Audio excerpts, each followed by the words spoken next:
Hi guys, this is Diane, and today I want to discuss with you and talk about how I got approved for a multiple entry Schengen visa for 6 months.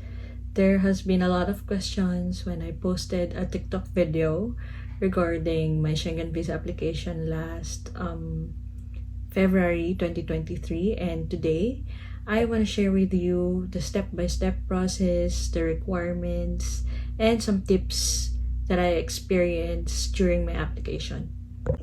Disclaimer, this is solely based on what I have experienced, and I am not in any way connected with any travel agency, nor am I a travel agent. So this is just purely based on everything that I've went through and my experiences on applying for a Schengen visa. Some of you might ask, which country do you apply for a Schengen visa? So I only know two things. One of which is you only apply for the country where you will be entering from outside of the Schengen area. So if you're entering into France, so that's where you're going to have to get your Schengen visa. In my case, I am entering into France. That's why I applied for a France Schengen visa. The second thing that you need to consider when getting a Schengen visa is the length of stay on a Schengen area. So in my case, we will be staying 5 days in Paris, 1 day in Belgium, and 5 days in Netherlands. But we are entering through France. That's why I applied for a Schengen visa in France. So I hit two spots there where I'm entering France and I'm staying the longest in France as well. So hopefully that explains why I applied for a Schengen visa in the country of France. So basically, the most important step that you would have to determine is the country to which you have to apply a Schengen visa for. So I've explained it earlier that there are two things. First, your point of entry in the Schengen area, and two, the area where you will stay the longest. So far, that's what I know. But I think there are deeper ways and explanations on the EU side, but those two are the ones that I'm sure of. Now that we have identified the Schengen area or the country to which we will apply visa for, we now have to go and accomplish all the requirements. So for France Schengen visa, these are the steps that I did. I'll put it here and we will discuss it one by one. One, what I did is I went to the VFS website. So the application for a Schengen visa is only through their accredited agency, which is the VFS. So I'll link their website description below so you can go ahead and check it. And once you have already gotten into their website, you have to create a profile and you will need to book an appointment through that website. The booking of appointment date in the VFS website is pretty straightforward. So you will just have to create your own profile and then you will just choose appointment date and then you'll have to pay their VFS agency fee. I think it's, if I'm not mistaken, it's 2,301 when I applied last February 2023. Now comes the fun and hard part. So just a reminder that everything that you will submit into the agency and into the France embassy will not be returned to you. So if you are submitting original copies, it's much better if you just photocopy it and just keep the original, because I wasn't able to photocopy all the bank certificates that I've paid for in my bank and they didn't return it to me. I knew it before I applied for the France Schengen visa because I have applied for it last year 2022, but I just didn't have the time to photocopy it. So just a reminder, all the papers that you will provide to the embassy will not be returned to you. So secure your photocopies of your original documents. Now, let's talk about the requirements. So, this is the second time that I have applied for a French Schengen visa, and it overwhelms me, even if it's already the second time, because there are a lot of papers to be submitted. And I really think the group that I joined in Facebook, which I linked down below, and kind of helped me organize the papers that I need to submit. And with that, I ended up with 5 sections for submitting these documents. And the first section would be the general forms, which includes these papers, the application forms, your visa photos, your passport pages, and all the visas that you have, even the expired ones. You need to photocopy those, and then all your passport stamps, as many as you can print, because mine, I printed all the stamps that I have just to relay the message to the embassy or the consul that I'm a frequent traveler and I'm an obedient one. Second section, and I think for me is the most important one, is the itinerary or your trip details. Here are the list of the papers that I submitted, and I'll explain it to you one by one. So number one is the cover letter. This is very important because it serves as a way for you to communicate to the consul or to the embassy, because you are not meeting them face to face. So everything that you want to explain to the consul, you have to write it in your cover letter. In my cover letter, I inputted my passport number and type of visa that I want to have, single or multiple, and our itinerary, day-to-day itinerary. And I also explained why I have unused expired France visa, so the embassy or the consul won't know why you have unused expired France visa if you won't explain it on your cover letter. So I am giving emphasis on you submitting cover letter for all the things that you want to explain. You have to input it on your cover letter. It serves as a way for you to communicate to the consul. If you want copy or a sample letter of a cover letter, I will be more than willing to share it with you, or you can also find it in the group that I linked down below. Now, if you have a cover letter, I just want to remind you guys to be careful on inputting your day-to-day itinerary. Whatever you put in your itinerary, I hope that it will match the day of stay that you declare on your application form. Otherwise, it will bear a red flag if they are able to read it. So be careful with the dates. Second, under the trip details section is your confirmed airline booking or ticket, itinerary ticket. So for this one, we are already very sure that we're going to Paris. So we have already itinerary ticket for this, and it's refundable. So it is not a requirement that you get a ticket which is not refundable. It is always safe to get one which is a refundable ticket, because you never know, no matter how much of a frequent traveler you are, but it's still based on the consuls. Third requirement, still under the trip details section, is your hotel bookings. So this is also refundable and cancelable. We just book via Goda, and there are a lot of choices there which are cancelable, so make sure to just cancel it before the cancellation period, so you'll be okay. But just a reminder again, please be sure that whenever you input the dates for your hotel, it matches itinerary on your cover letter, because it will bear a red flag.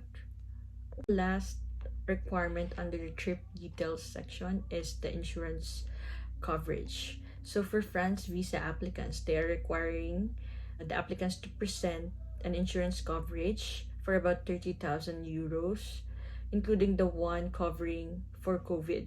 So I get mine from AXA. It's about 1,500. I'll link it down below and you might want to check it. I also get one previously from Heymondo. They're about of the same range as AXA, so you guys just choose what best fits for you, but make sure it's 30,000 euros, and it also covers COVID hospitalization expenses or any expenses related to COVID. So just make sure of that. Third section is the employment details. So it's pretty basic. These are the list. So in this section, I usually stock up on my certificate of employment, leave of absence, pay slips, payroll statements, ITRs, company IDs, and the leave approval from my managers. And we're heading to the fourth section, which is the financial or personal financial papers. So for this, I stock up on 6 month worth of my bank statements, bank certs for each of the bank accounts that I own, and 6 month worth of statement of accounts of the credit cards that I own. So just brace yourselves with the amount of papers that you have to print and provide. Now we go to the fifth section, which is optional. This is for those who will apply who have sponsors or guarantors. So the section is for the guarantors or the sponsors papers. So basically all the papers that you have provided as an applicant will also apply to your sponsor or guarantor. So your guarantor or sponsor will need to provide his or her COE, ITRs, payslips, statement of accounts, credit card statements, cover letters, sponsorship letters, very important. So he or she can explain that he or she will be shouldering all the expenses, or if you're partially being supported, he can explain or she can explain what things he or she will be shouldering for you. Now, from what I've read, if your sponsor or your guarantor is coming from a Schengen area, they will also need to provide an invitation letter. But if it's other than someone who is not staying in the Schengen area, you will just need to submit their employment details section, the ones that I mentioned under it, the financial details section as well, and the sponsorship or guarantee letter. So if you have further questions about this section, just let me know again in the comment section down below, and I will really try to answer as far as I know how to answer it. So now that we have gone through the list of requirements that you have to submit, I will share with you the process of getting into the VFS location site, and the step-by-step process that I did inside the VFS agency. So I'll be sharing with you clips that I took on the day that I went in the VFS agency, and I hope this will help you. So my schedule was for 7:45 a.m. I was already there at 7:13 a.m. I will show you the building. I think it's called Pacific Star Building, and upon entering the building you will have your bags checked by the security guard, and he will accompany you to the front desk wherein you have to leave a valid ID for you to get a number or a visitor pass. And the France visa is the same floor with the Switzerland visa, which is on the 30th floor. Once you have reached the 30th floor, on your left side you will see a small door with guards on it, but do not go inside directly. You will need to ask the guard where is the line, because I assure you there is a line. So I was scheduled 7:45 a.m. and I arrived 7:15 or 7:17 on the 30th floor, but I'm already 5th on the line. Bags are not allowed inside the embassy or the agency, so there is a guard there who will accompany you to a locker. You will choose a locker where you want to put your bags. No cell phones allowed inside too, just pen and the papers that you're about to submit. After you put your bags on the locker, you will then have the key for it so you can retrieve it after your application. You will line up and wait for the guard to state appointment time that you're set for. So I'm 7:45. So when the guard called 7:45, I entered and have myself security checked again, body checked, and they check also my appointment confirmation to ensure that I really have an appointment for that date. So once you have been checked, you will see a small desk there with two people, and it will say France or Switzerland. Of course, if you are applying for France, you will go to the France line. And also, if you don't have photo yet, or if you forgot to bring, there is a photo booth there for it cost 150 pesos for 4 pieces. So don't worry, but just please ensure to bring all necessary documents, so your process won't take much longer than it usually takes, so you won't have to go back and forth. So once you're already done with the front desk there, they will just check your appointment confirmation, give you a slip. So that slip is just for a delivery slip. So if you opt to have your passport delivered on your address, you will have to fill it out. But mine, I just wanted it to be picked up, so I didn't need that paper. So she just then give me a queue number, and then I proceeded straight, and then left. On your left, you'll need to be seated on that, because that queue number that the front desk gave you, you will need to wait for it to be called. And the first step would be the scanning of documents. So a personnel will call your queue number, and then he will scan your documents if these are complete. So this is the nervousing part for me, because if I lack one of the documents, I still have to go back, print it out, or make it if I don't have it yet. And they don't have printing station on the 30th floor, so you still have to go down and then go back up, and then repeat the process of the scanning of documents. So please ensure you have the complete documents before you submit them. So luckily, my documents were complete, and it just took him 2-3 minutes to scan it, and they asked me to sit down. And after like 15 to 20 minutes, my name was called, and while I already stated that I already provided my biometrics last 2021, they still got a new biometrics of me.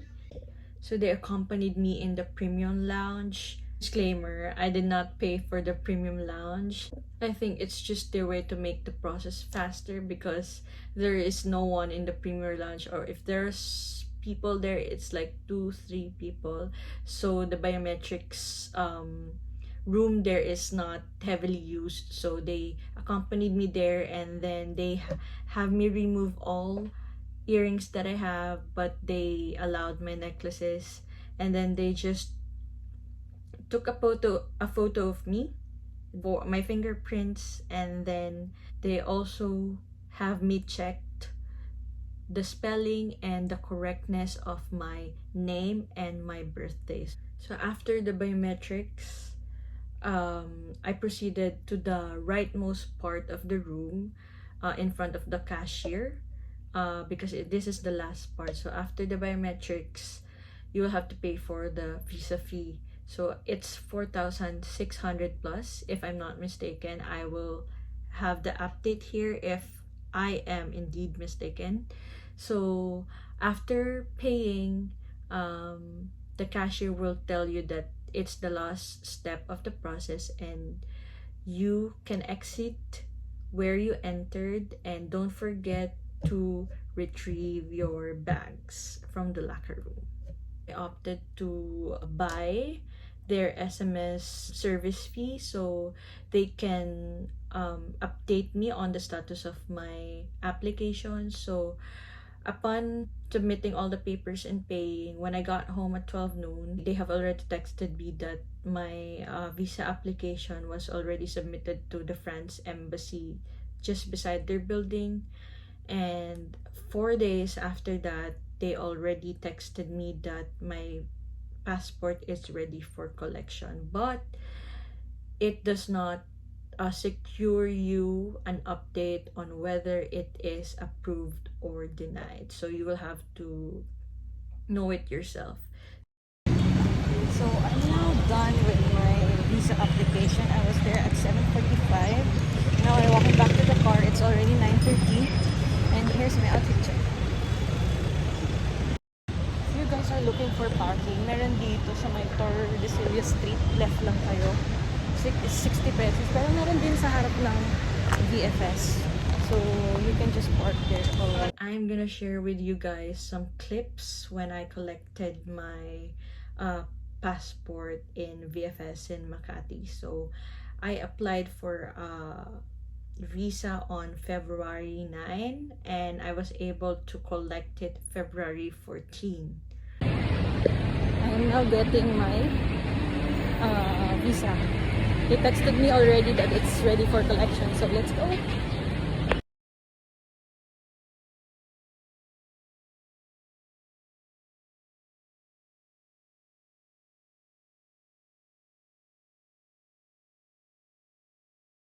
Just a last reminder, guys, that when you collect your passport and you check your visa, make sure to open it there. So if there are any incorrectness on the data or on your name or on your visa that's been granted to you, you can return it, because once you leave the premises and you identify that there are some errors, I think they are explicitly saying there that they will not be held liable. So it's better to check your approved visa while you're still in the premises, so you will be helped by the staff there. One trick though that I learned when retrieving or collecting your passport, so when you already have received the LBC packet containing your passport, try to fill it, because if you fill a paper, that means an explanation of visa refusal. But if you don't fill any paper attached to your passport, it means approved. So hopefully you won't fill any papers, and hopefully we all get approved and see each other in the Schengen areas that we aspire to visit. So this video has come to an end. I hope I was able to share all the things that I know and the experience that I experienced. And if you do have some more questions or clarifications that I can answer, please don't hesitate to comment down below and I'll try to answer it as much as I can. So good luck to all of you who's going to apply in the future. I hope this video has been helpful and was able to at least aid some of your confusions about the visa application process. And I hope to discuss with you more on our future visa application processes. See you guys, and God bless you all.